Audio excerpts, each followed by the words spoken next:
How are you? The doctor is in. How are you? Hey, Monique. Hello. How's it going today? Is in. The doctor's off mute. Hey, Ricky, how are you? I'm great. Happy Hump Day, everybody. Yeah, it's Wednesday. We're ready to go. We got a great show. We're going to talk about the flat revolution. And I really just learned earlier today that today is Breast Reconstruction Awareness Day. So our topic is very relevant. And Dr. Mo did a segment earlier for breastcancer.org about reconstruction. So you guys should we'll put that in the chat so people can tune into that, because it was a really good session on breast reconstruction. But we're going to talk about going flat and being flat and making the choice to be flat, and maybe not making the choice, but now having to live with it. So we have some really good guests, and why don't we go around and introduce everybody? But Dr. Mo, you want to start with our wonderful doctor? I do. And I just want to say that, it is so important as we talk about reconstruction for people to know and understand, and really just give some weight and some credit to those who choose not to have any reconstruction, because there is an art, and it is a very nuanced thing to go flat and to do so in a way that is pleasing or appealing. Hey, you guys, we're not live. We're not live. It's screwed up. It says live on the. It says live up here. I know it's not on Black Doctor. Okay. Is it live on Touch? No, but went on the other Black Doctor one. Let's start over. That's good. Okay. I was muted. Hold on. Give me 2 seconds. Black Doctor. I'm gonna pull it up and start a watch party on mine and share it. No, here we are. We are live now, Ricky. We're live. Are we live? Okay, good. Wow, looking right at it. Hello, everyone. Hello, everyone. Sorry, guys, we're having a little confusion here. That's okay. Take two. We can hear everything. I appreciate that comment, but we are talking about great. We're talking about going flat and the flat revolution, as it were, although it's not new. It is not new at all. I remember being, 10 and 12 years old, watching my grandmother go through her breast cancer journey, and she too was flat. And at that time, I think it was that they didn't offer reconstruction to a lot of Black women, especially if you had certain types of cancer. They would offer it in a delayed fashion. And so we want to talk about going flat today. And our first guest is Dr. Ruth Celestin. And Dr. Celestin, for those of you who live in the ATL, you know and love her, because she is a world-class plastic surgeon who's trained in cosmetic and reconstructive surgery. She is nationally recognized, and she is the CEO at Celestial Plastic and Reconstructive Surgery. Dr. Celestin's a native of Jersey. Hey, I love it. And did her training. I'm a Philly girl. She did her training at Manhattan Eye, Ear, and Throat, and Lenox Hill in New York City. So yes, no easy feat there. And she is proud to have served in the U.S. Air Force Reserve. And, very cool. God bless you. She is recognized as a best plastic surgeon for breasts in Best Self Atlanta Magazine 2014, 2015, in liposuction in 2016. She has received honors and accolades. She is a proud Haitian American, and we are just so thrilled to have her here today, because she's an advocate for her patients, whether they opt for reconstruction or not. She's an educator, and she is just a gem. So we're so thankful to have you here tonight, Dr. Celestin. Thank you so much for being here. And then we have Kim Bowles, who's from an organization called Not Putting on a Shirt. How cool is that? Not Putting on a Shirt. And Kim, say hi. Hi, everybody. Thanks for having me on, Ricky. How are you? So we'll come back and you can tell your story in a few minutes. And then I have my three breasties. Got to have our breasties, right? We have Cynthia. Say hi, Cyn. Hey. And Maria Gay. And Terry, who goes alias as Pixie Dust. So you see her as Pixie or Terry, or what's your name today, Terry? How's everybody doing? Great. Wow. Great. So why don't we go around and we'll start with Maria. Do you want to tell your story? Your breast cancer story? Sure. Once again, hello everyone. Hello. I'm a 3-year breast cancer survivor. I was diagnosed in July of 2017. I was having some pain in my right breast on the side, And it was around the time that I would normally get my mammogram. And so I went to my doctor, and the doctor ordered a diagnostic. Instead of just a regular one, she ordered a diagnostic. So while I was at the doctor's office, at the getting my mammogram, they did the mammogram, and they noticed when the doctor was reading my film, they noticed that there was something odd in my film. And so they had me to do a few other things where they took different pictures. They had to do a marking, because back in 94, I believe, I had to have a biopsy done. And so they had never marked that spot. So the doctor thought maybe it was where my biopsy was, but it actually wasn't. She saw a circle that had a little line that was flowing off of it. And so that kind of signaled that there was something wrong. And so I had not a mammogram. They did a sonogram too. And the sonogram also showed that there was something that did not look right.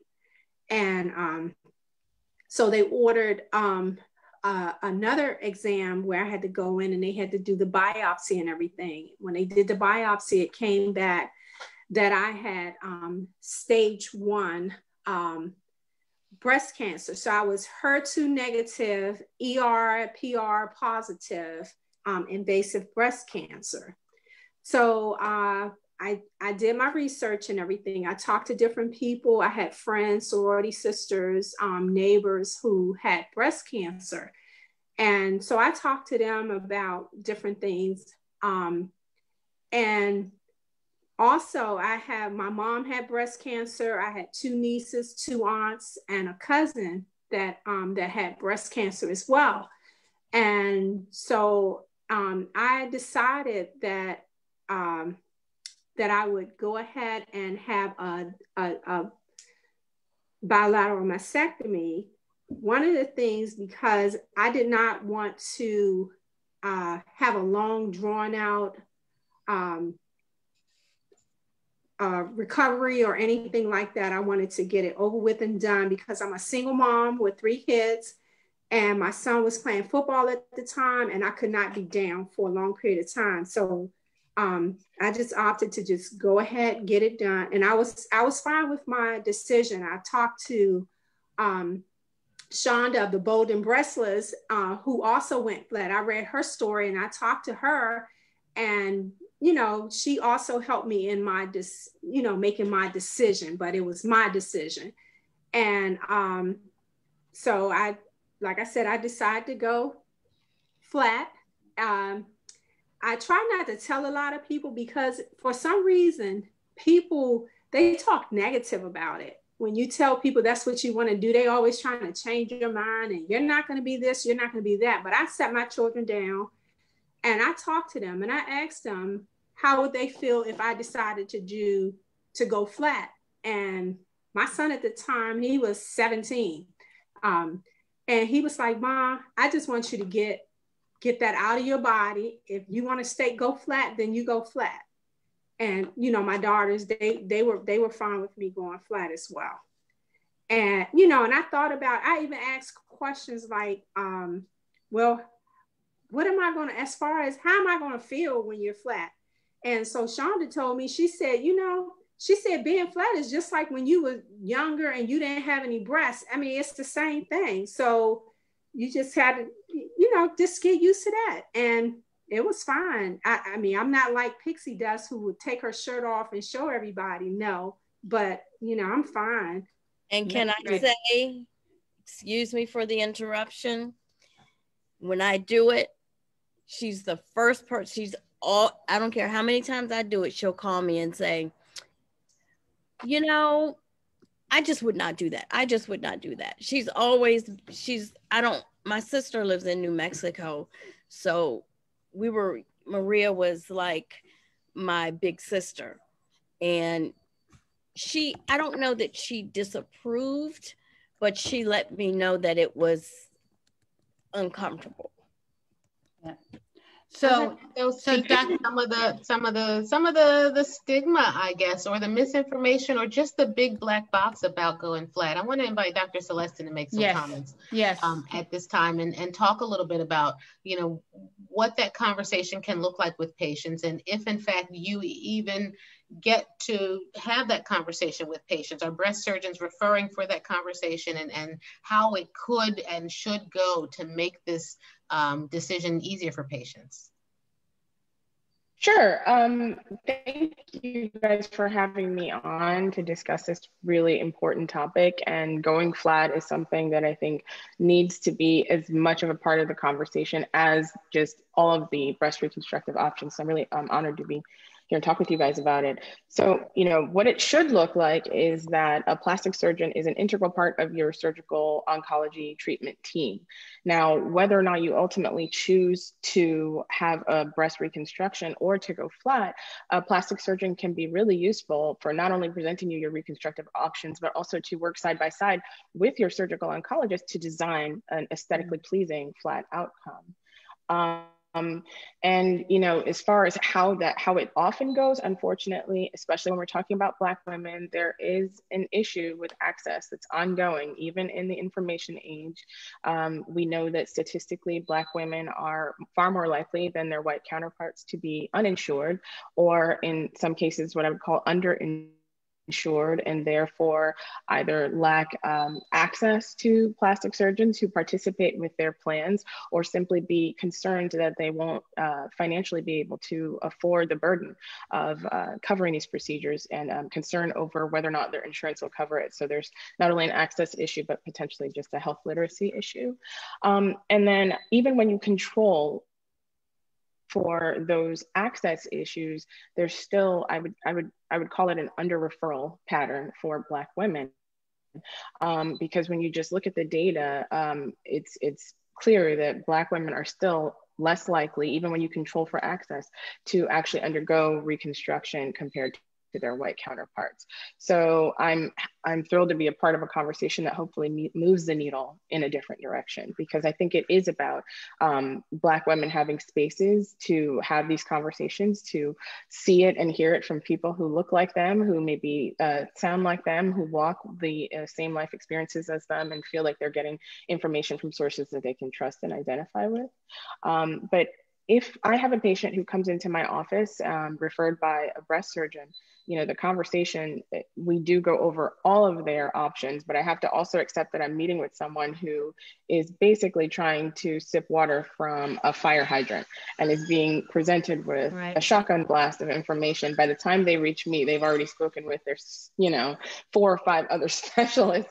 So I have to do the job of not only presenting to them, okay, well, if you choose to undergo reconstruction, here's the process. But I think it's also important and just as valid to let this person know, like, hey, I understand that you are probably extremely overwhelmed right now, and there's a lot going on. And I try to boil down every conversation to, and if you choose right now not to move forward with reconstruction, that is entirely your choice. You're not burning any bridges. The you know, Women's Healthcare Act of '98 ensures that, you know, if you change your mind 10 years down the road, you can come back and have breast reconstruction. But more importantly, a woman doesn't have to have reconstructive surgery to move on with her life and move on with her life from cancer in this journey. So I think it's important as the last stop that most patients get to present the full spectrum of their options. Can you talk about that law again? Because I think a lot of people don't know about that law, about the reconstruction law. Can you explain that a little bit? Or how long it applies for? I get that question quite a bit. Right. Well, so yeah, I get that question a lot as well. And it was an act that was passed in 1998, I believe, and by Congress. And what it provides for is that women who, you know, we all have a myriad of health insurance plans. And sometimes you'll go to have a procedure and be unfortunately told by your health insurance that they simply don't cover that, even if it is something that is deemed medically necessary. But thanks to this act, women who are undergoing breast cancer procedures, be that lumpectomy or mastectomy, are entitled to and will have covered by insurance reconstructive procedures that have to happen as a result of that mastectomy or lumpectomy, or whatever their breast cancer treatment is. And there isn't a time limit. That's the important part. So that's where, you know, I'm happy to be able to tell people that, you know, you can take your time and go through the healing and treatment process. And if you want to, you can decide later on down the road what you want to do. It's always an option. I think sometimes patients have a little bit of pressure on them because they're having to make so many decisions in a short period of time. So I counsel my patients that you don't have a time frame on this. I love that you said that, because I too talk to patients and say, listen, you don't have to make all these decisions now. Even in the face of a mutation and breast cancer, you still don't have to make all these decisions now. And, you know, surgery is not like medication. You know, medication, you don't like how you feel, you can stop taking it. We can switch to other regimens. Surgery is very definite. Once you cut it off, you cannot cut it back on. Correct. Right. But your options are there now, they're there in the future. And I want to introduce Sin, and I want you to tell your story, because this applies maybe to you as we talk about options now and options later. Tell us a little bit about your journey. Well, I'm a 2-time breast cancer survivor. My first breast instance was in 2008, and it was stage 0 DCIS. And in 8 years later, supposedly in the safe zone, I get triple negative breast cancer, grade 3A, grade 3, stage 2A. And because of my health backgrounds, I was not allowed to have the DIEP flap, because I found the name of this blood disease that that causes me to have a propensity to clot. And I was not allowed to have the DIEP flap. So what the plastic surgeon recommended was to have the inflators. So I had the inflators put in, and as a result, I had a reaction. I became infected. And I don't know if it was because of the inflators or because I wasn't told or I wasn't understanding that I was going to have cadabra tissues in me. But while I was healing from the double mastectomy, I kept smelling rotten cabbage, and nobody else could smell it but me. And when I went to my primary care doctor, she contacted my plastic surgeon. We met, I talked with my family, and we decided, hey, this isn't working. We're just going to go in for another surgery, remove the inflators, let them remove the diseased and tissue. And so I'm flat, but I'm flat not by choice, but because as a result of a failed reconstruction, because I had the reconstruction at the same time I had the double mastectomy. So with Dr. Celestin, you know, I have these dog ears behind me. I had a male plastic surgeon. I don't think a female plastic surgeon would have left me with dog ears, but they're not even. They're not even dog ears. So I feel very uncomfortable with that part of the mastectomy, besides looking at myself every day and seeing that I'm breastless. So, but I did have the understanding that should I attempt to have surgery again, that it would be covered through the law. So I still keep that in the back of my mind. But also, I used to be even bigger than I am now. You know, I was a 300-pounder. You know, at the time I had my second surgery, I had lost 50 pounds, and I'm down 30 pounds from that. So I'm still on this continuous journey to get healthy. But in the meantime, my stomach, you know, I had a baby 38 years ago, but people still ask me, even yesterday when I went to the store, a man just was like, congratulations, you know, and I'm like, thank you, you know, because I'm tired of saying, no, I'm 60-some years old, and no, I'm not pregnant. But I just said, you know, like, those are some of the uncomfortable things that, you know, I have dealt with in terms of going flat and trying to find clothes that, you know, I need to wear because I am flat.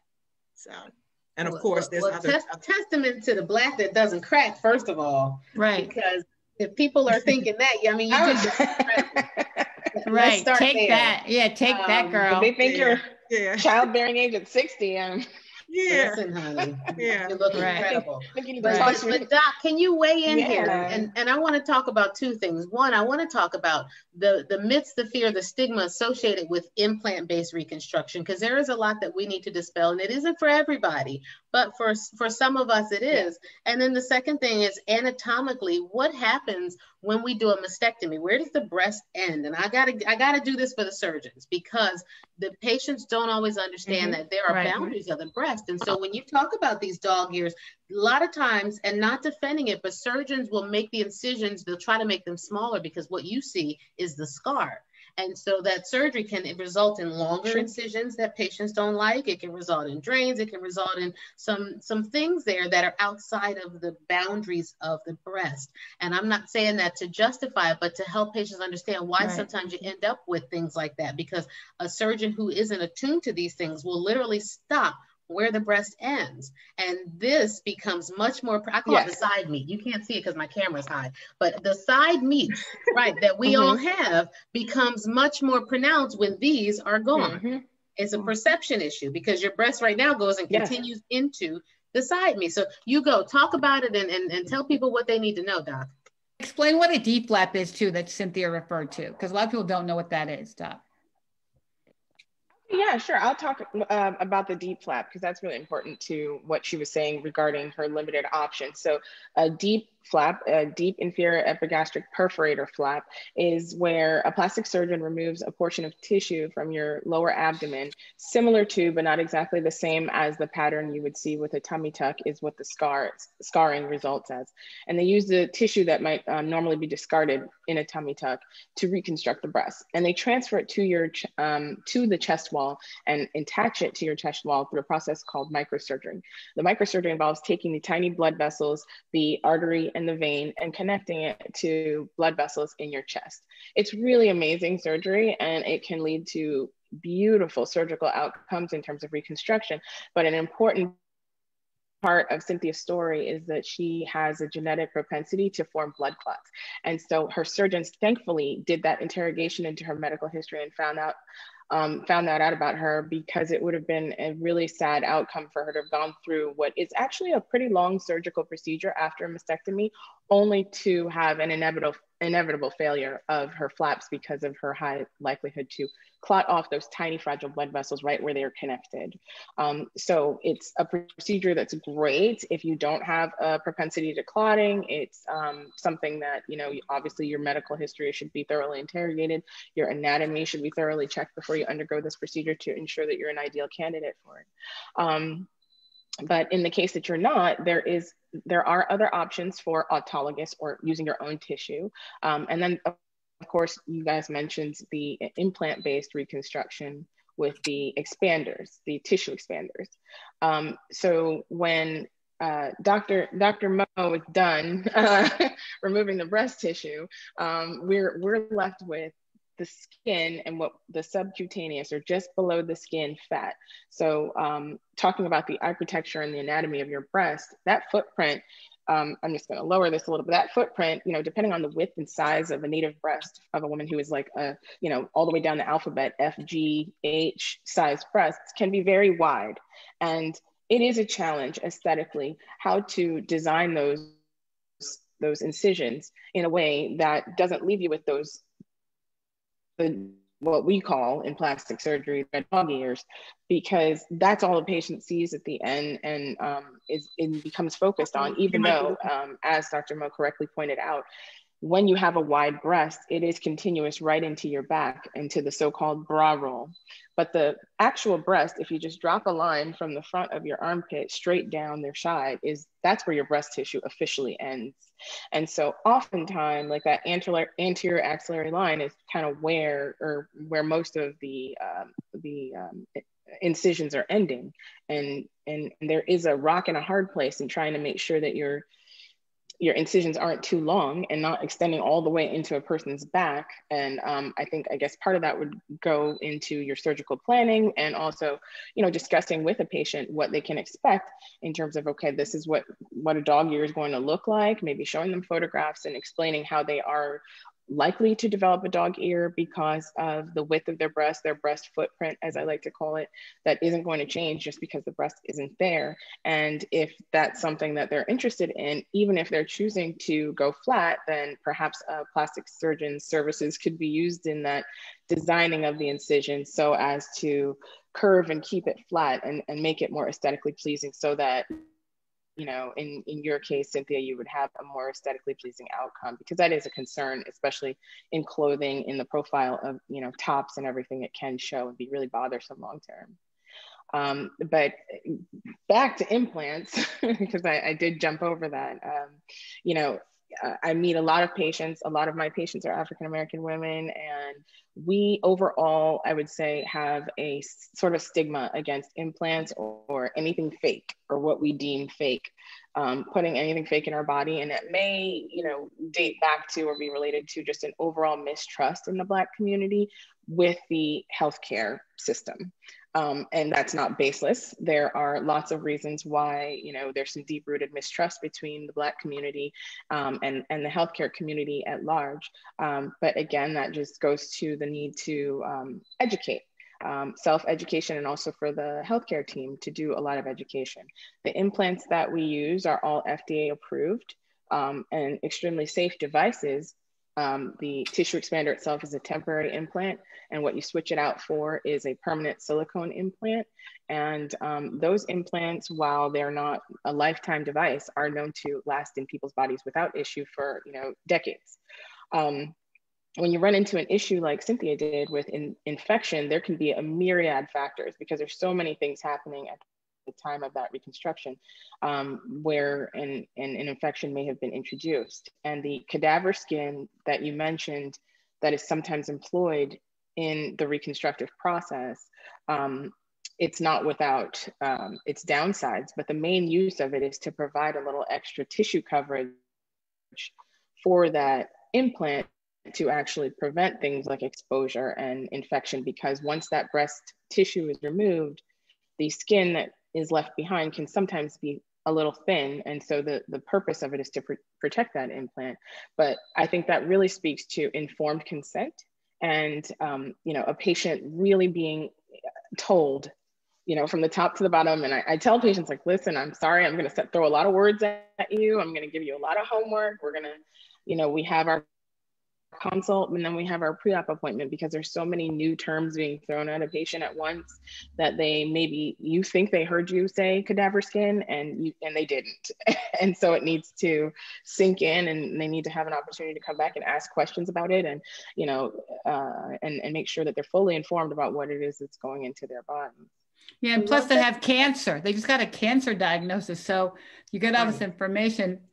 And now with COVID, nobody can go with you. Thinking about right now. Right. I was just on a webinar where Dr. Paris Butler threw out a statistic that women understand about 60% of what's said in that plastic surgery consultation. I dare say it's maybe even less than that. Right. You know, and so I think it's less, but yeah. Right. Yeah. And now with COVID, you can't take anybody with you to the doctor. So it makes it so hard to even have a buddy there to get the information for you. You know, it's so scary. It's true, but I think that is a very big point of frustration. Why you have two visits, because patients often wonder, why do I have so many consultations? Why are there so many doctor's appointments? Why can't we just get to the, you know, because you got cancer and you want to get rid of it. But you have 2 appointments with these patients before their surgery, right? I don't to make sure.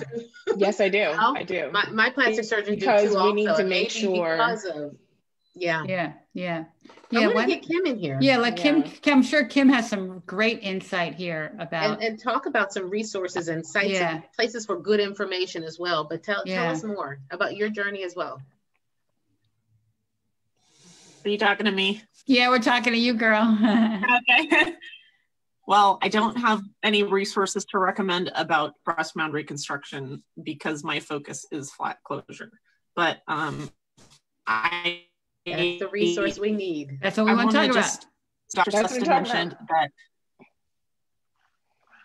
that. Maybe I missed something. No, you're good. We're talking about. No, good. You're good. Flat. Yeah. So I was just going to say, Dr. Celestin mentioned that the breast, you know, ends here, like the breast tissue ends here, but then that, what did you call it? Side meat. That's honestly, I think that's most women have some amount of that side tissue. And I think it's about expectations. Like you said, if the patient is expecting to wake up with a smooth, like with all that stuff gone, because that's oftentimes that you see images of women that are thinner or that had smaller breasts. Those are the photos that are available of women who've gone flat. I think a lot of patients don't realize that they're going to be left with that. And so they're surprised. So there is a element of a mismatch of expectations there that I think that's one area where we can improve. Because the patient going into it, like you said, Dr. Gary, 60% or less of the information you understand. And I mean, you can't be an expert when you've just been diagnosed. You can't be an expert on the situation and what you should be expecting and what's realistic. It really needs to come from the provider. And so part of what we do at my organization is just, you know, provide resources for doctors and for patients to understand that getting a nice aesthetic flat closure, even if you need to have a plastic surgeon there, you know, you're entitled to a nice result. And you can advocate for having a plastic surgeon there at your original surgery if that's what you need to get a good result. And women with the larger breasts or the larger bodies, especially are more likely to get, you know, to really need a plastic surgeon to get a result they can live with that's comfortable. So I would just say my organization is not putting on a shirt. I would agree with that, Kim. That's where we centralize everything. Yeah, go ahead.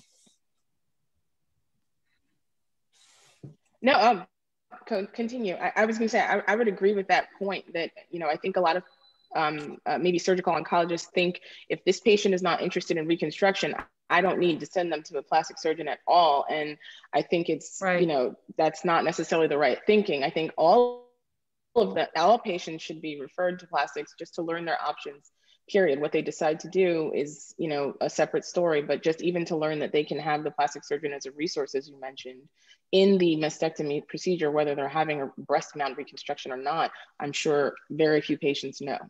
Yeah. Absolutely. Yeah. And Kim, I wonder if you can, because we're talking about reliable places for women to go for information, even about going flat, especially about that, because there isn't a lot of information about it. Tell us about your approach to education, working with patients, and then sort of with the advocacy as well. Sure. So going flat, I think, has always been considered sort of like the default, what you do if you don't care about how you look, or, you know, it just doesn't merit an aesthetic approach or doesn't merit really any attention. And that's just not true, because women going flat care about what we look like and being comfortable too, right? So over the years, flat advocates have sort of brought going flat into the spotlight over the last 10 years or so. So there's quite a few images online now, at least, of women who've gone flat and are happy flat. And then my organization we have a flat friendly surgeons directory where a lot of times your aesthetic result, if you choose to go flat, it depends on who you land on, who your surgeon is. And if you happen to land on a surgeon who gives a lot of attention to the aesthetics of the closure, then great, you're going to get a great result. But if you are unlucky to land on who could be an excellent cancer surgeon, but you might be left with large, uncomfortable dog ears that could have been avoided, maybe if you'd been able to bring on a plastic surgeon, if that had been part of the conversation. Anyway, we curate a directory of surgeons who are skilled and supportive of aesthetic flat closure. So you can go to our website to find a surgeon near you. And then we have a brochure with questions to ask your doctor about aesthetics. And really, it's important to acknowledge, I think, that yes, aesthetics are secondary. Like, yes, the cancer is the most important thing and that should be your focus, but I think we can do better than that. And I think that we can have both. And so we work to provide women with those type of resources. You know, just knowing what to ask is important, because a lot of women you wouldn't really think to ask, well, are you going to mark me sitting up to make sure that when you sit up, the extra tissue falls forward and creates rolls? Well, maybe that could be avoided if you were marked sitting up, things like that. So what is your website? What is your website? It's Not Putting on a Shirt breastfeeding.org, and everything can be accessed from there. So when I and my colleagues have been building the resources on the website, it was stuff that we wish we had known about, or we wish we had been able to access when we went flat. So when I went flat in 2017, I actually brought on a plastic surgeon, but he did not respect my choice. He decided to leave me with pockets of skin for implants instead of what we agreed on, which was a flat closure. And that's how I became an advocate. And my goal is to make sure women can protect their choice, you know, in a way that I couldn't protect my choice. So, but, you know, it's the access to plastic surgeons in the Black community, that is a really big problem that we need to solve. And that's true for women who would choose to reconstruct their breasts. And it's also true for women who go flat, because nobody wants to live with giant dog ears under their arms. It's really uncomfortable. Yeah, that's a great point. It's not just unsightly to patients, but it is uncomfortable. You know, it is a quality of life issue that they should not have to deal with. And I would dare say that the majority of the reason why patients don't get referred is not access. It is paternalistic. And, you know, I have this saying that I love: the eyes can't see what the mind doesn't know. Right. And so if the surgeons, if it's not on their radar and they think, okay, no reconstruction, I can do this, and I'll just pull in this and do this, and I'll, you know, then they don't refer until the patient expresses dissatisfaction. And I think that's what really has to change. So I love that you guys have a flat directory. I think that's incredible. Right. Because it gives patients a place to start, even as they figure out what their surgery is going to look like, and who, you know, it's just like you pick your cancer surgeon, just like you pick your medical oncologist. You can pick your plastic and your breast surgeons, your reconstructive surgeons. All of those things are in the hands of the patient, and hopefully, rather than feel completely overwhelmed by it, you feel empowered by it. That's the hope. Right. I don't think I even got to have the opportunity to choose flat. You know, my surgeon automatically assumed that I wanted implants, and I never really thought about it. You know, I mean, it was never really posed to me. And I think, you know, there's certain, I mean, I didn't really have a choice. It was like, what kind of implants do you want was the question, right? And so I didn't even consider it. And I think I'm really proud of the women that take that stand, you know. So, and say, I want to do this, and I want to do it for now, I know. And it's almost that whole thing about being dismissed by your doctor. You know, that happens to a lot of young women just about breast cancer diagnosis to begin with. But, you know, it's not a good feeling to be dismissed. You want to be, you know, wait a minute, this is my body. And I know I'm sick, but again, you're sick. Sure. I can't even explain, you know, my breasties get that, but, you know, you're not really in a good position to make a decision. So when people start throwing stuff at you, you're like, wait, hold on, like, am I dying or what? You know, that's the first thing in your mind. And then to say, all right, well, do you want this or this or this or this? And here's the menu. It's so hard to even get there, because you're like, I just want the cancer out of my body. You know, so it's a really, you know, difficult conversation to begin with. I have a question about the dog ears. Is that losing my connection here, guys? I don't know if you can hear me. I'm going to stop the video. Yeah. Go ahead, Sin. Oh, the dog ears. Is that something that comes under the 1998 ruling? Can those be deflated and be, Dr. Celeste? Yes, actually, because yes, ma'am, they can be, because they are a direct result of your mastectomy or the subsequent procedures related to your reconstruction. Yes, absolutely. I don't see why your insurance could not be made to understand that this is all part of a reconstructive process to bring you to the end, to the goal of an aesthetically flat closure. Or even if you were, in your case, Cynthia, to choose a reconstruction, that is something that can and should be addressed along with your reconstruction. Or can it be moved to the front? Can the dog ears become breast?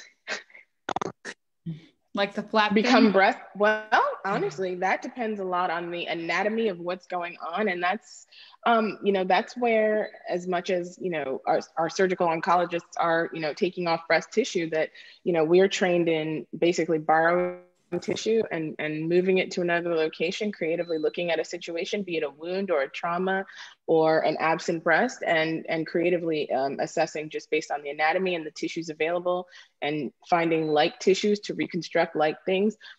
So it would require, a plastic surgeon to look at your dog ears, to look at the flaps and see, okay, is this tissue something I can, borrow for that purpose? I can't say definitively in your case, but I do know, if it's large enough, that the answer is not no.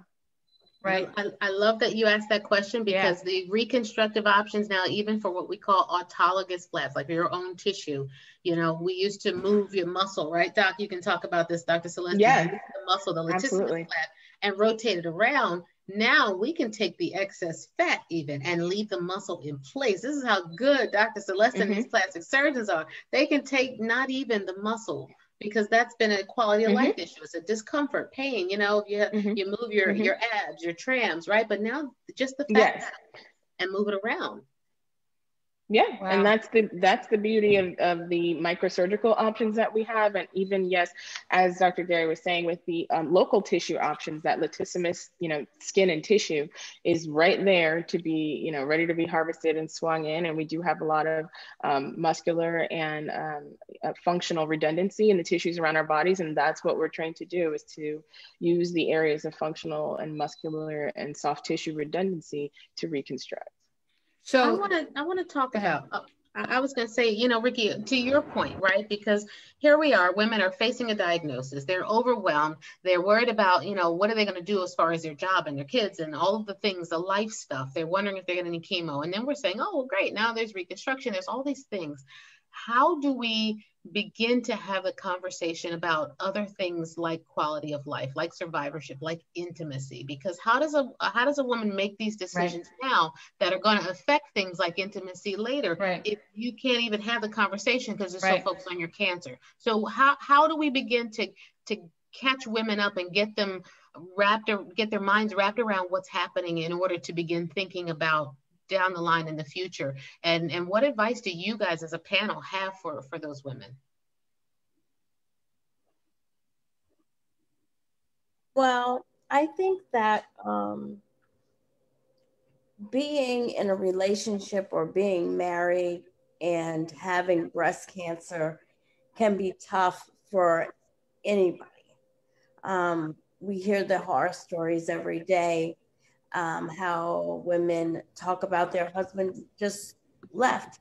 He couldn't handle the fact that she had breast cancer, let alone handle the fact that I'm gonna have my breast cancer.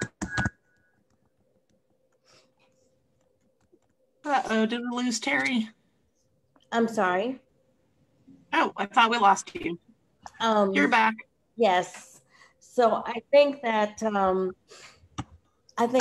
can conquer everything, but being in a relationship where there are such huge mountains to cover, like not having breath, I don't really think that I don't think that a lot of men can handle it, can take care of it. Or deal with it.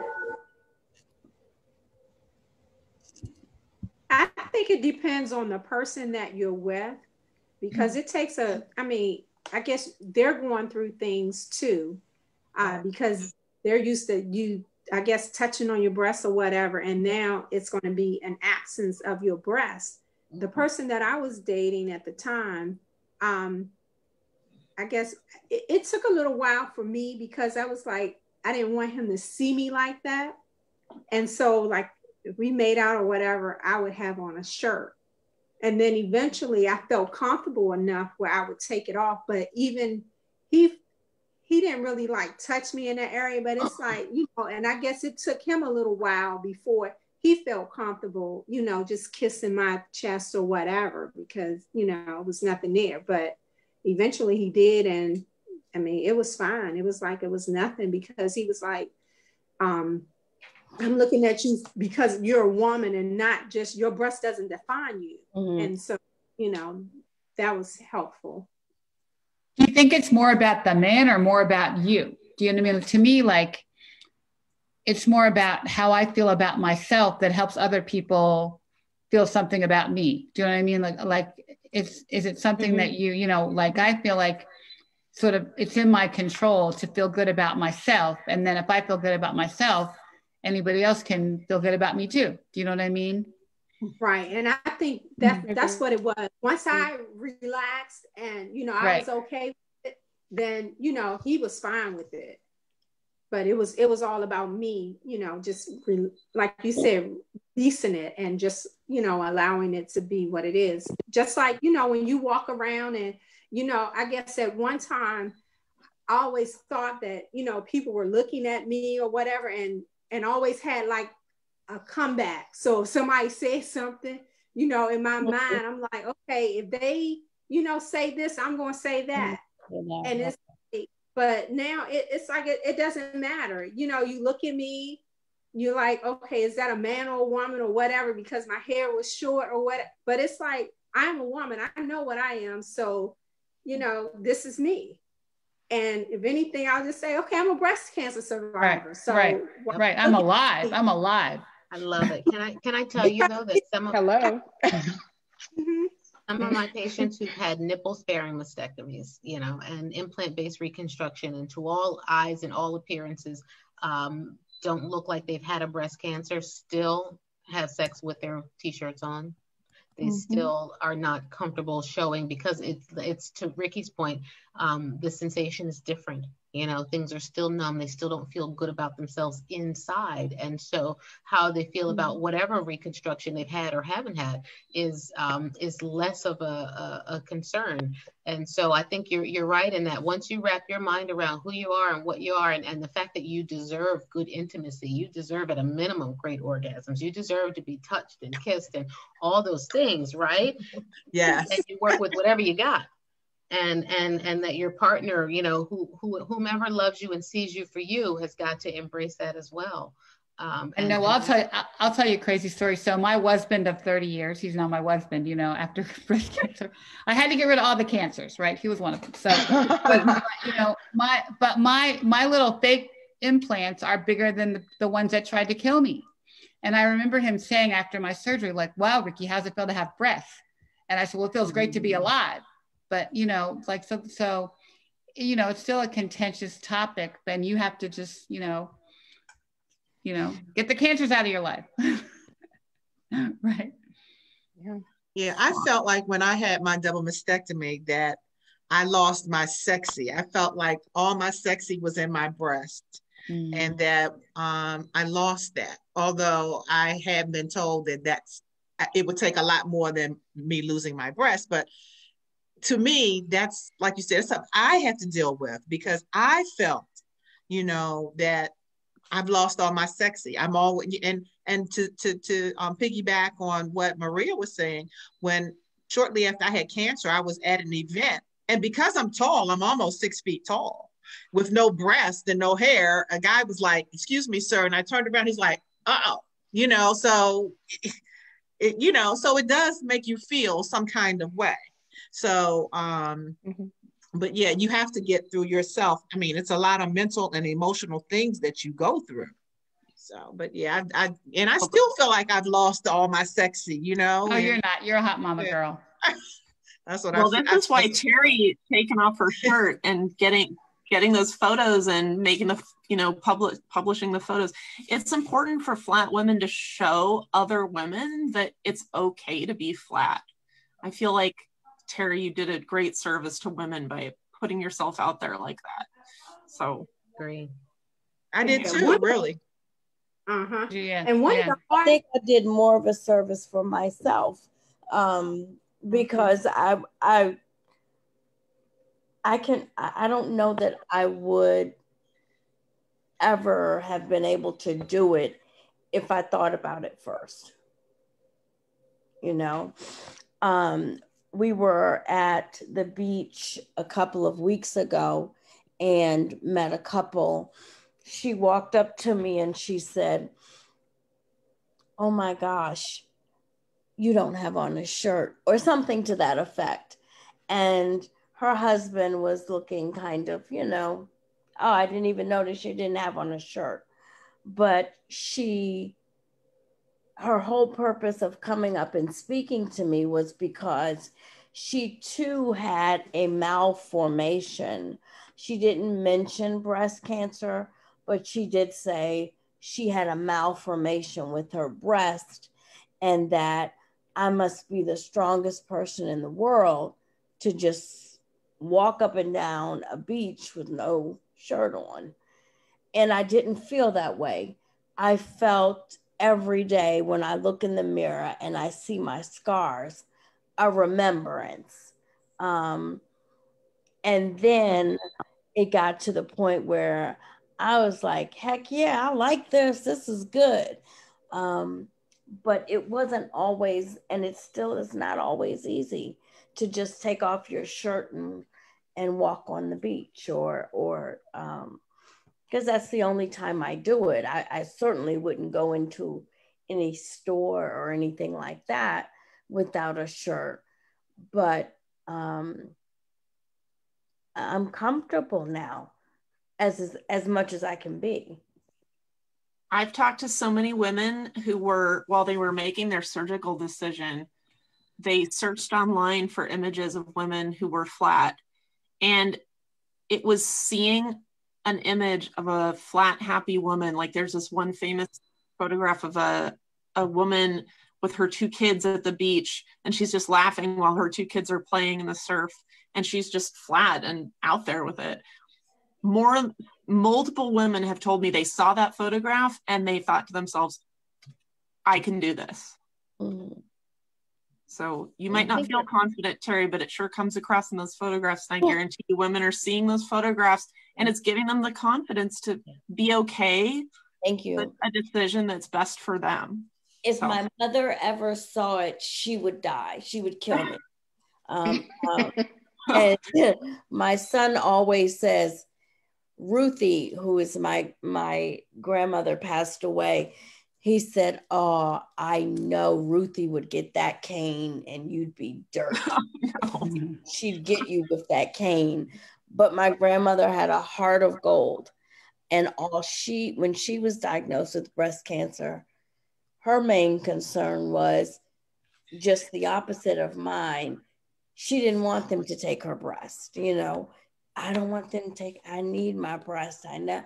But it definitely gave me more confidence, for sure. Pixie, I'm going to jump in here and say that if your mother and your grandmother saw a video of the women whose lives you changed because you did that, they would be really proud of you. And really, thank you. They would feel like they did a good job raising you to be that voice. Mm-hmm. So I think that don't de-emphasize or underemphasize the impact that you have, even when you are afraid and you don't feel brave and you don't feel certain. Those are all no one does when they're battling breast cancer. Some days you do, but most days you don't, and you feel like you're on a wing and a prayer, and that's okay. That's right. But you take that experience, and turn it into something transformative for yourself and for others. And that's a beautiful lesson for everybody. And I know, Ricky, we got to get ready to wrap up soon. We do. Yeah. And I think that what I'm hearing though, it's about choice. It's about, I'm sorry. We didn't even finish. I know. Always go so fast. We'll go part 2. We'll do a part 2. We'll do a part 2. But I think it's about choice. It's about choice and being and having the right information. So thank you so much, Dr. Sussman, for giving us the information. But having someone like you to talk to and a resource so that you can understand and that having someone who's patient and understands that we are sick, we're not feeling well, and you kind of break it down for us, or here's some information for you to be able to make the right choice for yourself. And even Sin, she's years out from her surgery, but she has options now that she may not have known about. So it's just again about bringing awareness to it and talking about it and putting the information out there. So that's something that you're doing a great job with, Kim. So we all need to be look for resources, and we'll, try to make those available as much as we can. Absolutely. The last thing I want to say to people who are watching is that, I saw a patient and she messaged me on Facebook 2 days ago. It was her flat Flativersary, she called it. And it was the anniversary of her going flat. And she came to see me after her lumpectomy with another surgeon. She came to me crying, upset, miserable because she wanted a double mastectomy. And she had a family history of breast cancer. She had biopsies and multiple callbacks, and she knew what she wanted. And that surgeon said, I'm not doing that. Go out in the waiting room and ask your husband what he thinks. And we're not doing a mastectomy for you. And she cried and she went along with it, and she got a lumpectomy, and she was referred to me because they sent her to see the radiation doctor after that. And she cried all the way through her radiation consult. And she said, I never wanted this. I really wanted a double mastectomy. He said, well, go see Dr. Gary and see what she says, you know, but, you know, I don't really think you need that. And so these men are telling this woman what she needs. And she came to see me. And, you know, we had a really long conversation about what her wishes, what her goals are, understanding that she had stage 1 breast cancer and she didn't have to have a double mastectomy. She didn't want to, but getting into the reasons why she did. And I saw her the morning of that surgery because I made her go back and I said, you know, we got to get you a therapist. You got some anger issues. You got some things going on. Your blood sugar, your A1C is a little high. Let's tweak some things and then come back and do this surgery. A month later, I saw her in the pre-op holding area. She had the biggest smile from ear to ear. And I said, who looks this happy getting a double mastectomy? She said, I do, because I wanted this. And I knew that this was my choice, and somebody took that choice away from me. So if you are watching and, you know, the doctors are not discussing this with you in ways that make you feel valued and that make your opinions feel valued, get another opinion, find another doctor, because going flat is certainly, it is a viable, beautiful option for you, and it is on the list of options, not at the bottom of the list, not the default in case everything else happens and this is what we do. It can be your first choice, and that is a beautiful, wonderful thing for you if you choose it. Right. Very well said, Doc. How can we reach you, Doc? How can people reach you? And then Kim, how can people reach you? And then would you be willing to come back and do a part 2 with us? Absolutely. I mean, yeah, anytime. Yeah, sure. Then you cannot answer my calls as much as I call you. No, we got all of them. Let's go. How can people reach you, Dr. Celeste? They can follow me on Instagram at Celestial Plastic Surgery, or check out my website, www.celestial, like the heavens, plasticsurgery.com. Awesome. Great. Kim, how can people reach you? Give us a website one more time. Notputtingonashirt.org. We're also on Facebook at Not Putting On a Shirt, and Instagram and Twitter. Beautiful. Great. Well, and we'll share all this on our Facebook page too, Mo. Yep, we hope it's been relatable, reliable, and real. That's what we set out to do every single week. So the doctor is in. Thank you so much for joining us. We will see you on Sunday. On Sunday, we're going to have a breastie party, Mo. We're going to have a breastie party of a bunch of breasties that we're friends with. And it's going to be a breastie fest just to talk about breastie love. So we're excited about that. And I also wanted to, I put in the chat that we're doing a Halloween walk. So look in the comments, you'll see the details. Walk with us on Halloween. We'll be live on blackdoctor.org walking, and we appreciate Amgen as our sponsor and Genentech, and thank you for all that you do for us. And we love you guys, and we'll see you Sunday at 3:00. Take good care, everybody. Bye. Thanks for having me too. Breastie love, breastie love. Thank you. Take care.